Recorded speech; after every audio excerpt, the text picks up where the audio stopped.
Welcome back to the Gentleman's Gazette. In today's video, we discuss what shoe brands you should invest money in and which ones to skip. And the idea came because we had another live session where we talked about brands in general, but shoes are a little more specific, and it's just a very intricate topic, and there are lots of brands out there and lots of differences. So today we're going to answer all of them. So I'm just going to go through questions. Please just put them in a live chat. My wife and business partner is moderating them, and she feeds me the ones that actually fit. So if your question doesn't show up, it's because it's not on topic. Okay, let's get rolling. Stacy Adams, several comments about a great value for the money, sub $100. Sorry, I've never heard of Stacy Adams.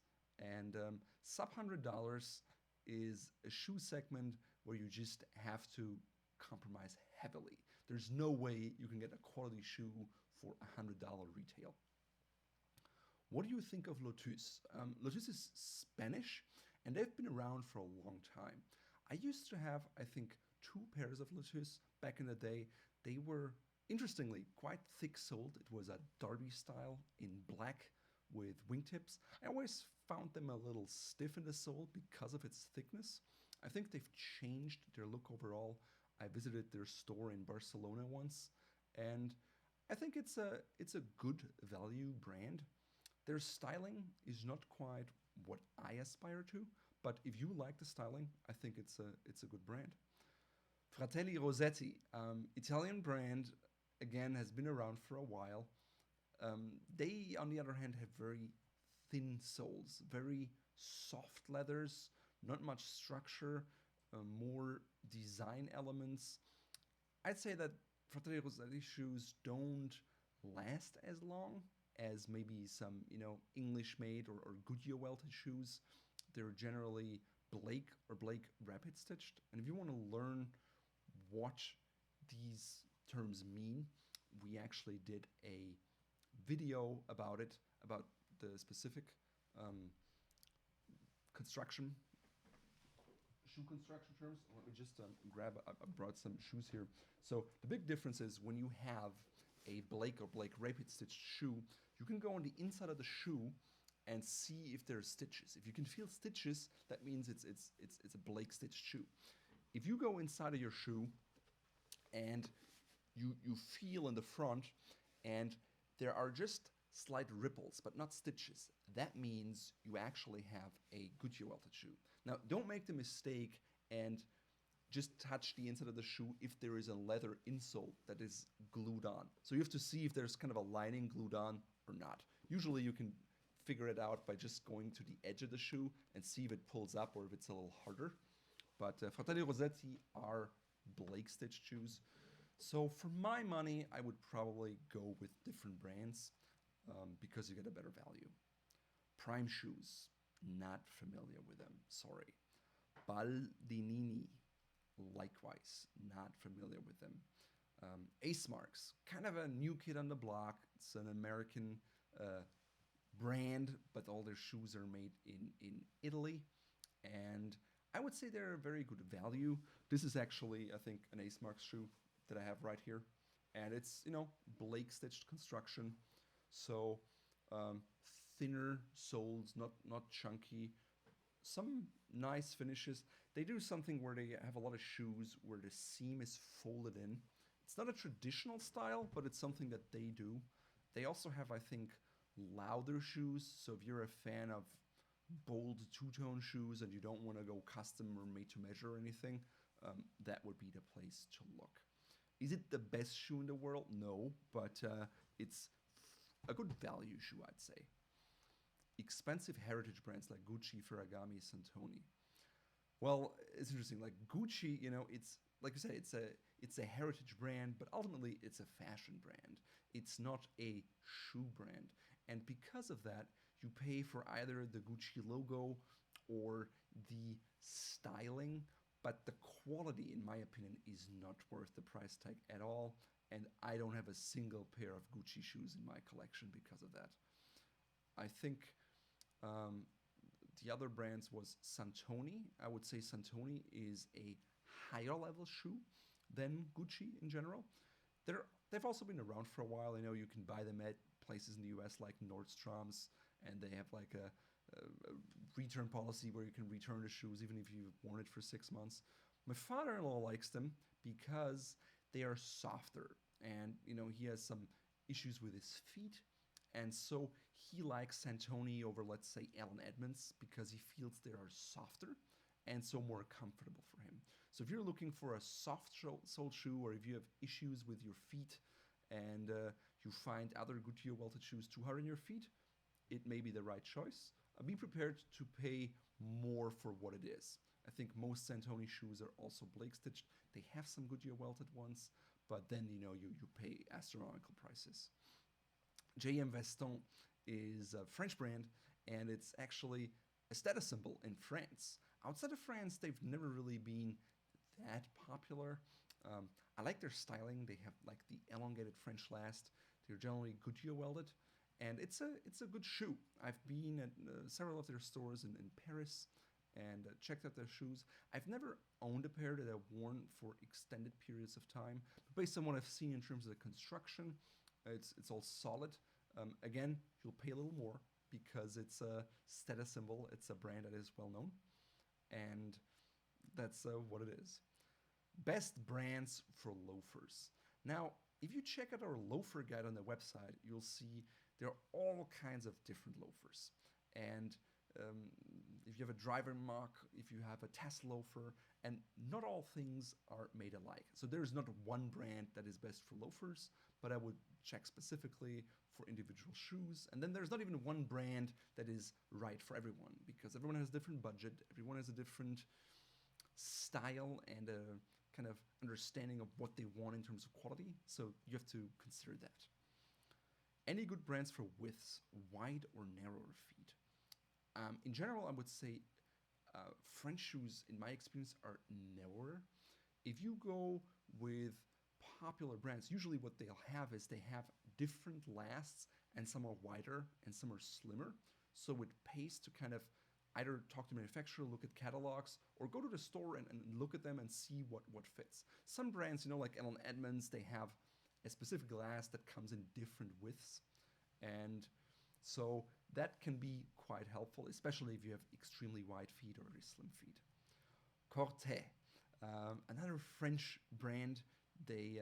So actually I visited them first in I think 2004 when they weren't really on the map, and I had a friend who had heard of them, and so we drove to Paris and checked out their store. At the time it was just Pierre Corthay and his brother and one little shop, and they had great shoes. I mean, looking at them, they looked like art. They had a nice patina, which at the time not many people other than Berluti would do, and they had very extreme lasts. It's a very Parisian look, in my opinion.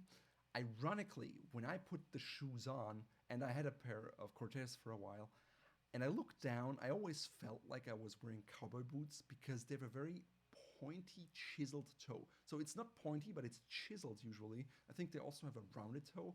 But for me personally, it was just not a look that worked for my style. Otherwise, Goodyear welted shoes, quality patina, high price tag. High price tag. It's not a bargain shoe. Are Paul Evans shoes worth it? I think I talked about them before. I really think it's an overpriced shoe.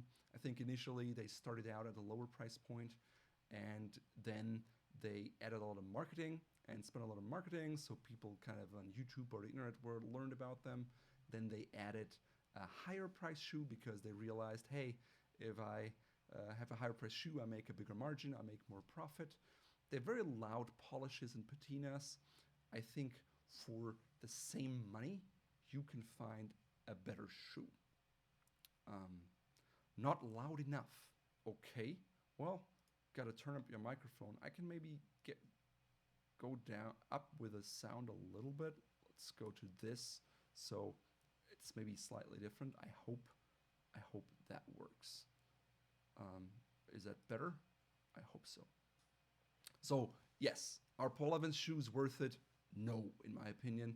I've owned one pair and I got rid of it because I didn't like it. I've seen probably, I don't know, 7, 8 pairs at Antonio Centeno from Real Men Real Style who worked with them, and He likes them, but I don't. Crockett and Jones bench grade. I mean, Crockett and Jones is one of those brands that has been around for a very long time. They know what they do. I saw their factory in Northampton in England, and it's a quality shoe that you can't go wrong with. I think their regular line is already to a very high standard, and the difference to bench grade is not that much, although the price tag is quite significant. I have a bench grade pair, and I also used to have a regular pair, and they're good shoes, period. Do you pay for them? Yes. It's a better value though than let's say Santoni, in my opinion. Best brand for Oxfords. Again, there's not people like simple solutions, but there are no such things as just simple answers and truths that work for everyone. So I rather suggest you go to our Oxfords guide and learn about the different styles there are, learn when they're appropriate, and then we also talk about different brands and different price ranges, so you just get a better idea of what's right for you. Edmonds. Edmonds, American brand made in, I think, Port Washington, Wisconsin. The company has been around for a long time, but the owners have changed. The last time I was out there at the factory, I saw everything. They were owned by a investment company in Minneapolis. They've sold, I think, a few years back. In the past, they always had a consistent quality level. I don't know if things have changed. I would assume they probably didn't change too much. But what was interesting in Edmonds was that they kind of changed their styling. They used to have these old shoes, old in terms of, for men in their 50s maybe. And then there was a time when they tried to be more modern, kind of update their last and become more modern, which almost bankrupted them because their core audience didn't like the new styles, and people who were looking for something new would go for other brands. So they went back, bringing more traditional styles, and then having, I think, some football shoes or just special editions and customization options out there, and they're doing quite well. I think it's a good value shoe made in the US. They use good leathers. They test their stuff. It can look a little bit like clunky, and so if you don't like that look, Edmonds is probably not the right brand for you. I have a very nice pair. It's a pair of Spectators. I think the model was called Bel Air, and they don't make it anymore. And the last I thought was very elegant and refined, but again, it didn't sell for them, so they got rid of that. I also have a pair of Edmonds that is, a pair of boots that is cordovan. So that's nice. I have one pair that's kind of lined with sheepskin, and it's really weird because the leather is like a Scotch grain, and it actually squeaks when you walk. So the quality control on that one wasn't great. Like, they didn't think about it. It looks like it's a pigment coated, embossed Scotch grain pattern, and so I don't like those shoes very much because they just squeak. Shoepassion. Interesting brand based out of Germany. They've solidly grown over time. It's not like, I would say, maybe Paul Evans or Acemarks. They didn't just come on the scene and, had huge success. They build it slowly, but consistently. They have lots of stores throughout Germany. Shoes are made, I think, mostly in Spain. And they have a wide range of things. Sorry about that. They have a wide range of things. So, for example, if you want a white pair of buckskin shoes, Shoepassion has it. If you want some boat shoes, they have it. If you want those kind of not so nice looking Lloyd style, Lloyd is a German brand, shoes, they even offer that in a higher quality level. But they also have all sorts of other shoes. There are, a solid product, good value, goodyear welted shoe, and you'd be hard pressed to find a better value than what they offer. I think they also have a dedicated US website now where you can order directly, so it's easier with customs and stuff, so you can check that out. Loake L1 range. I'm not specifically familiar with the L1 range. I think it was a lower end range. I think they had a more higher end heritage line. So for Loake, I would always go for that higher end line because Loake itself is rather affordable, great value.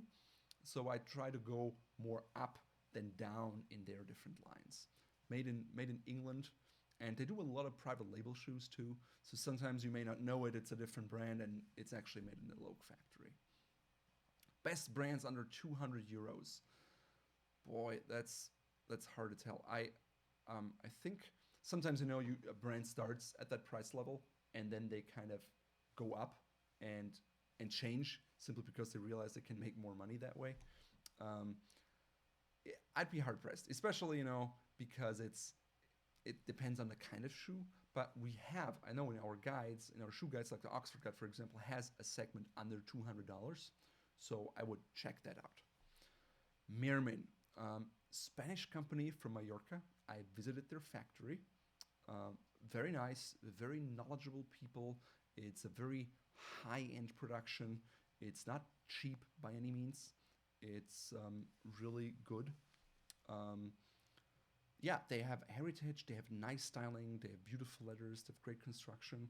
Overall, a good shoe. It's not cheap, but sometimes when you have sons in a company, they want to do their own thing. So they went off and created a brand, a sub-brand that was actually, wait a second, Meermin? Yeah, I think Meermin. Well, the same family created a brand of shoes, and I have a pair of them, which is made in China. So it's the Albaladejo family, and I visit them in Mallorca. I've never visited the Chinese plant, but they used the know-how they had from their Spanish-making shoes and transported it to made in China wages. So you get a quite good quality level. I think Meermin, though, and I misspoke earlier, Meermin is a Chinese brand. Albaladejo and Carmina are the Spanish-made brands. So Carmina and Albaladejo are higher end. Meermin is the lower end. And Meermin, for example, I think I have a Cordovan loafer, and rather than using Horween leather, they used the leather from, I think, Japan. So they use lower grade leathers. They use a less expensive wage or factory, and therefore there are more savings for the consumer. Churches. Are Church's shoes worth the money? As good as Crockett and Jones.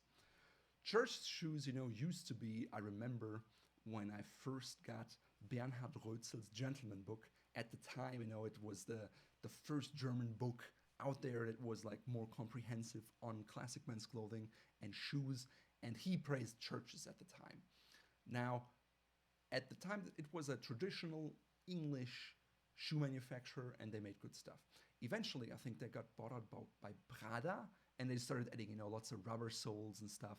And the price stayed high, maybe even a little higher. The quality went down. So I'd say Church's today is not the level of Crockett and Jones today.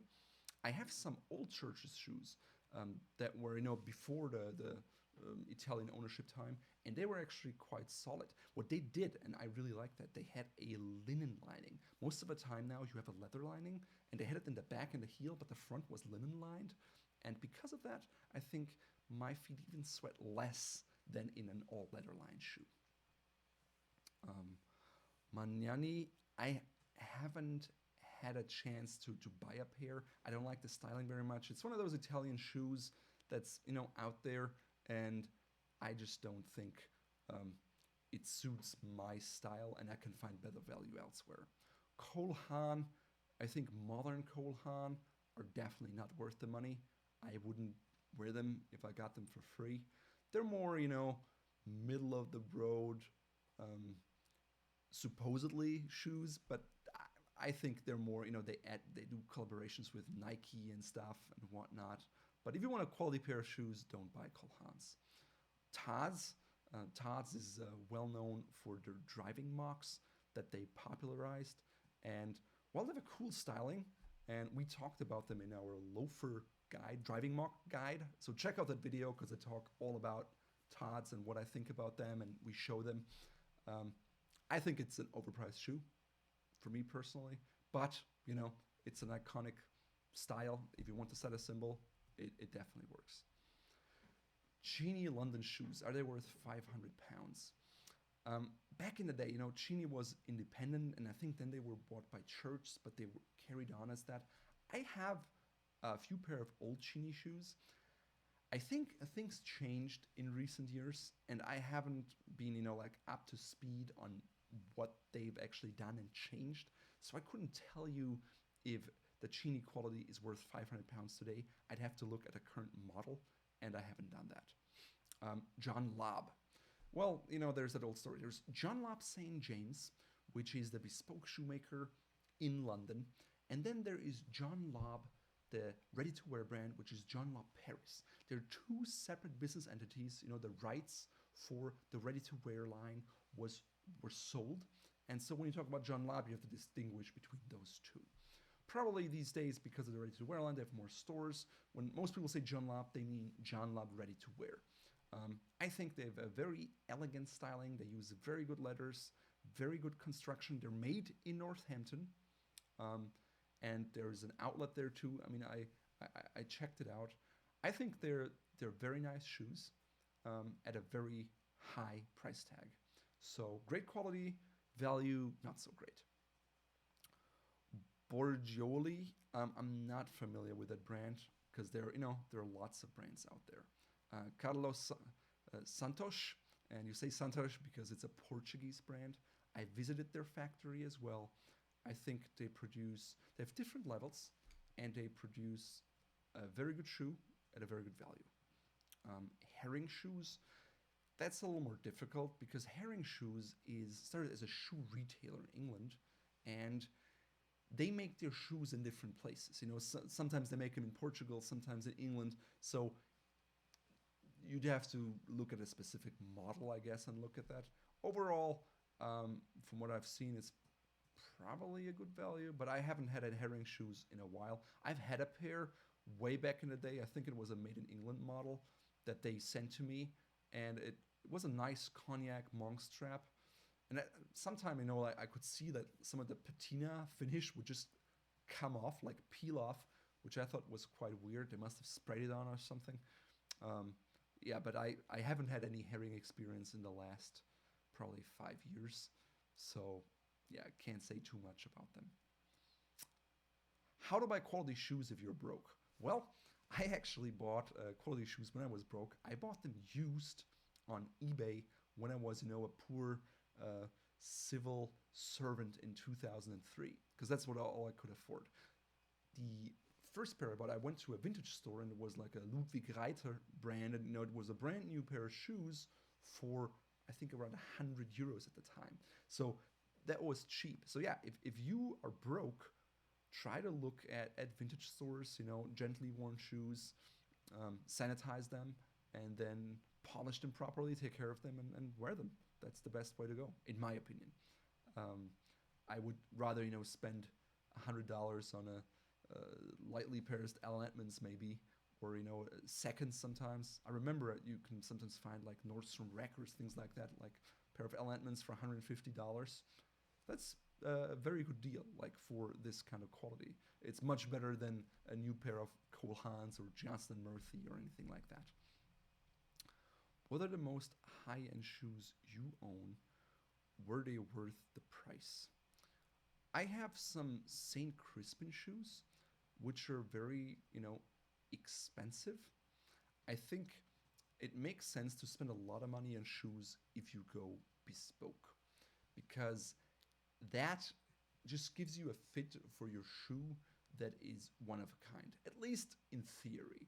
In my experience, the first model, you know, doesn't quite turn out that well, and then with the second, maybe when you can refine the last, then you're getting there. So I would say, yeah, if you go bespoke, it's worth it. Otherwise, let's say St. Crispin ready to wear. Maybe if you have feet that are very, you know, conformist with their last, or if there's a last that fits you very well, it's a great way to get shoes, because bespoke is very expensive. And so if you don't have to go that route, it's great because you get something for much better value. El Corte Ingles. Well, that's that big Spanish department store. I checked them out when I was in Barcelona, but it was a few years ago. And honestly, I haven't looked at their store brand shoes, so I couldn't tell you anything about that. Berluti, overpriced? Yes. Now, that being said, Berluti, has been kind of on the forefront of shoe patina. I remember 10 years ago, 15 years ago, not many people would have these patinas, and Berluti would always come up with crazy stuff. They would like tattoo leather and engrave it and polish in these really nice colors. I had a pair of shoes, and they had like a lefa in between sole, and they always charged a high price at the time. They were like 800-900 euros, more in dollars even, and so I never felt they were worth it. And but if you like the patina, if you like their unique, outlandish styling, it may be the right shoe for you. What are your thoughts on Russel Bromley? Great cheap alternative choice for Crockett and Jones. Honestly, not familiar with Russel and Bromley. Never seen their shoes, never heard of them, so I can't tell you. Crockett and Jones, we discussed them before. Please, how can we identify a good leather in a shoe?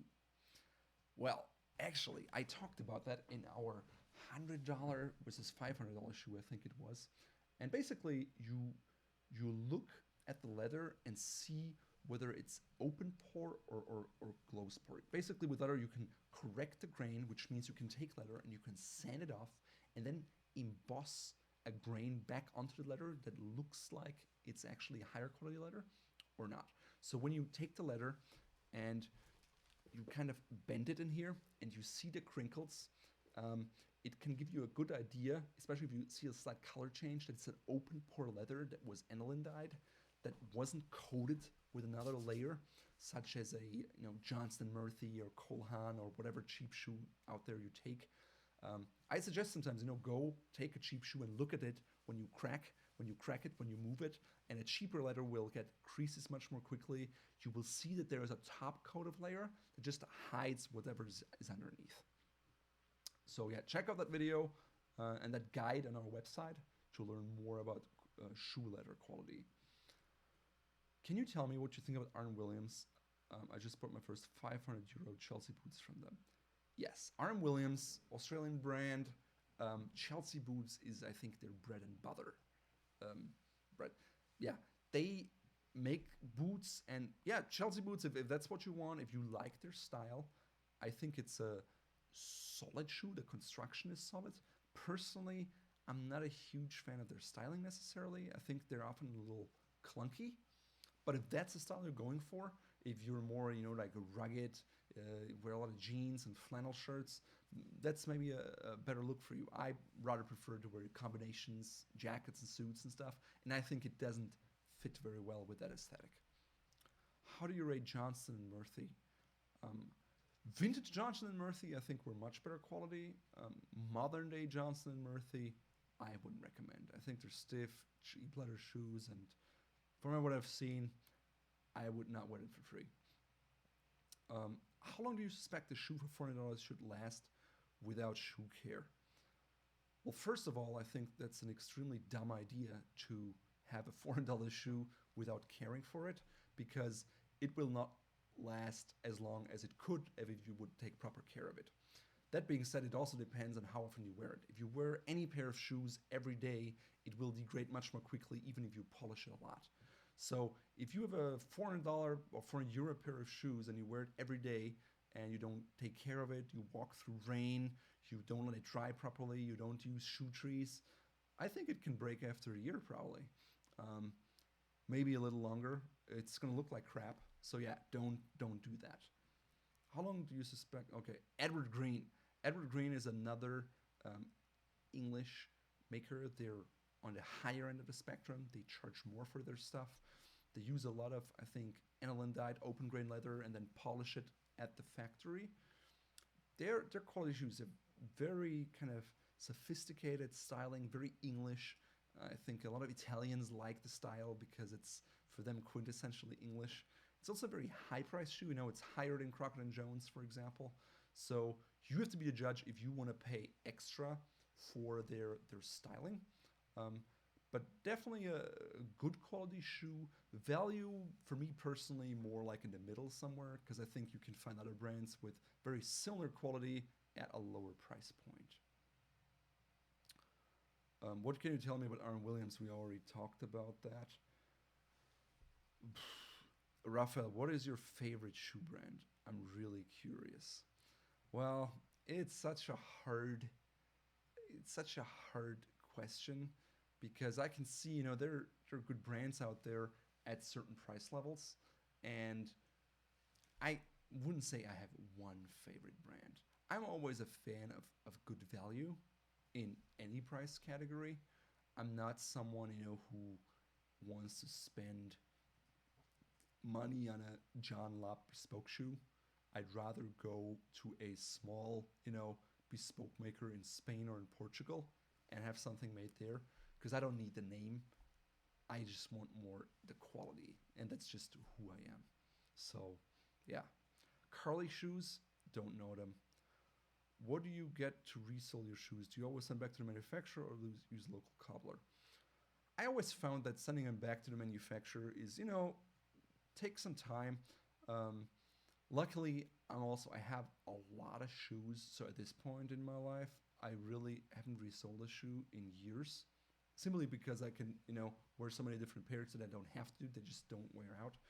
When I used to resell shoes, I would go to a local cobbler, and usually they did quite good stuff. I have some shoes in there that were resold many times, and they're still good. I always had it done at the cobbler. If you have a high-end cobbler, they can actually, with a Goodyear welted shoe, take out the double stitching and then go through the same holes. That costs you a lot more. If they just take the machine and go through it, you can maybe just resell them 2 or 3 times before there are just too many holes and it won't hold anymore.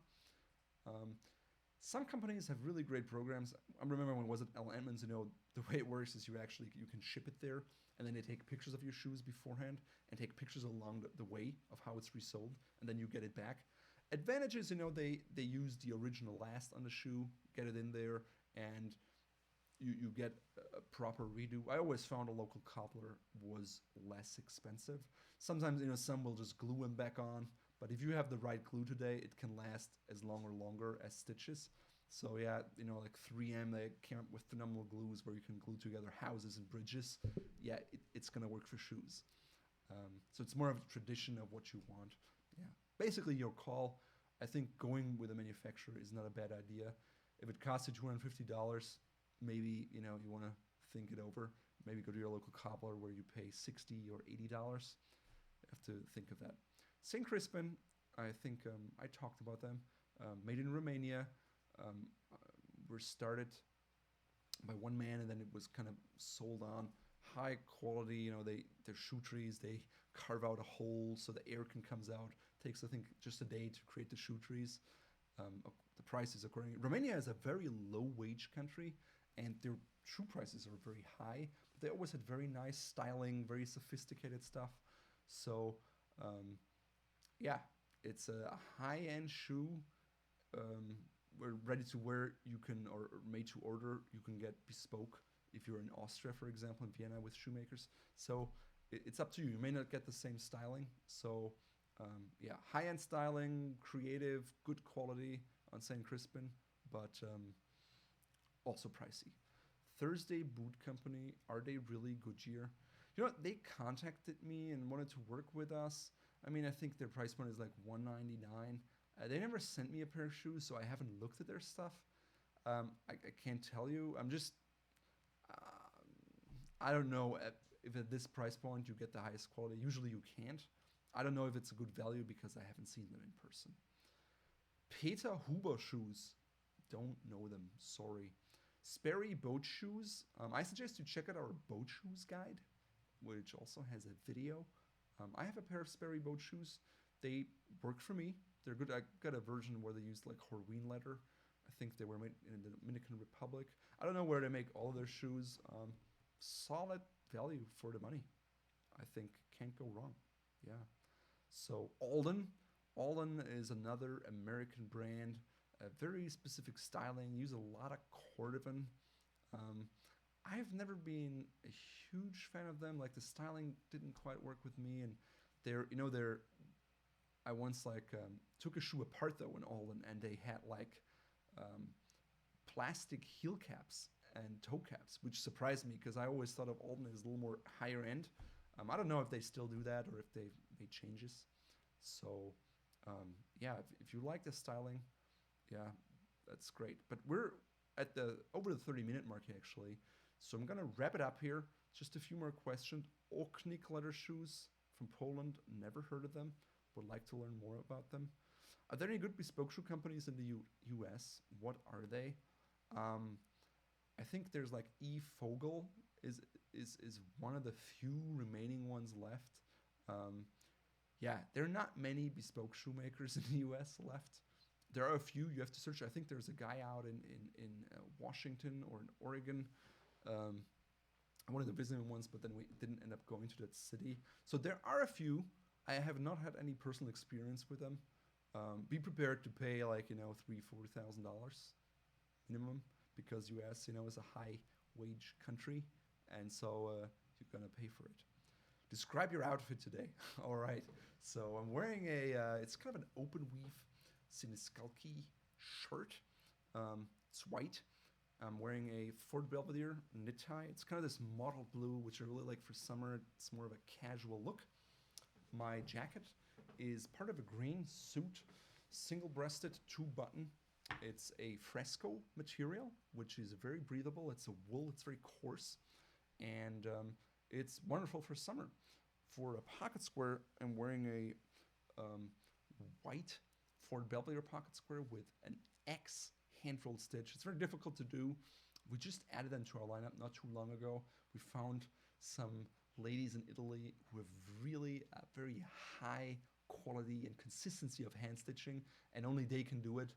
I talked to other companies, in England and so forth, and they couldn't. They would refuse to do it because they just can't do it consistently. And so I was very glad to find them. Boutonniere is a small light blue boutonniere from Fort Belvedere as well, which all of those accessories you can find in the shop. Then I think I have seersucker pants, Polo Ralph Lauren. Not sure if you could see them or not. I'm wearing a pair of green tassel loafers from, I think, Scaroso, matching leather belt. Socks, I went with light gray and light blue striped socks from Fort Belvedere, simply because they kind of pick up the elements and they go well with the shoes and the pants. And then ring, like sterling silver with malachite, no cufflinks because it's warm outside, so I like to have barrel cuffs, keeps me cooler. No wristwatch because I'm not a big wristwatch guy. I like pocket watches sometimes, but usually I like to wear them with a vest because then I have the pocket and I like the style of it. I hope that was helpful and useful. And if you want to learn more about shoes, I really urge you to check out our guides. We created videos about them for different styles and the construction, and I'm really sure you'll like it because there's a lot of information in there that would have taken us hours to discuss today. So if you're interested in shoes and want to find something, check out our website. You can find all the information there. Thank you, and stay tuned for our next live session and Friday's video, which I think maybe about, I'm not going to say it yet. So stay tuned. It's going to be a good one.